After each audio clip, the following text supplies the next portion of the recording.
Hello and welcome, children. Today we are going to discuss the important points from the second portion of Sound of Music. That we will talk about very famous Indian musical maestro. Uh, his name is Ustad Bismillah Khan. I think that it must be the name is not very unfamiliar to you. You must have heard about him. Ustad Bismillah Khan, he also, just like Evelyn, he has given a different place to the musical instrument Shehnai. Okay, like for Evelyn Glennie, she is a percussionist, so he is a Shehnai player. His instrument is Shehnai. So he has taken the Shehnai to a different level. Before him, Shehnai was also played earlier to him, but he has given it a different name, a different importance classically. We should understand that classically he has done a lot. He has worked a lot on Shehnai. He has discovered many ragas and he has given it the level of classical instrument that is given only because of the hard work of Ustad Bismillah Khan. So, my dear children, let's move on and let's check. First, we will check about the story of Shehnai, that how this instrument started, how this instrument was used earlier during the time of king and the emperors.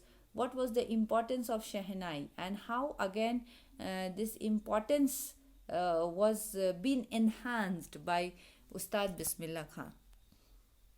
So musical instrument, earlier it was called as pungi, that we have to remember. And during the reign of Aurangzeb, what he said that it is having a very shrill sound. You can see this is pungi.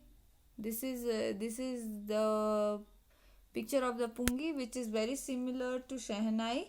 And why it was perfected by a barber who belonged to the family of professional musicians. So barber in Hindi, they are called nai. Okay, and that barber first played that instrument, this pungi, in the royal court. So that's why Shah, from Shah the word Shah has come. So Shehnai it is called. So it has the barber family professional musician decided to improve the tonal quality of pungi, and he played the improved instrument before royalty, and everyone was impressed by that. So that's why it became Shehnai, because it was played in the chamber of Shah, and Nai is the profession, that is barber. So it becomes Shehnai, that we have to remember.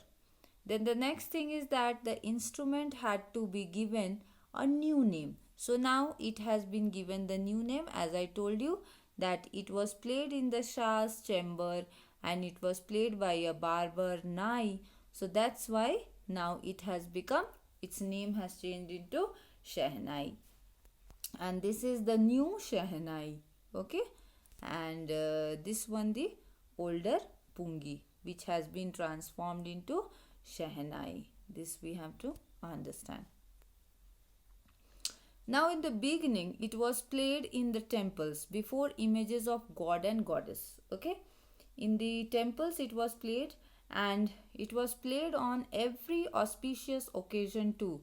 Gradually, it became very popular. So these days also in temples, Shehnai is been played. So this way it got popular. So what is the contribution of Ustad Bismillah Khan? Let's start with his life. That Ustad Bismillah Khan, he belonged to a Banaras Gharana.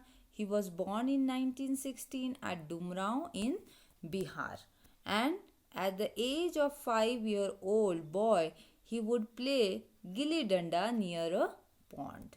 Okay, and he used to visit Bihariji's temple and sing Bhojpuri Chaita there, and he would also earn big laddu from the local Maharaja as prize. These were the things which he has done in his childhood. So I hope that this much you have understood, children. Thank you.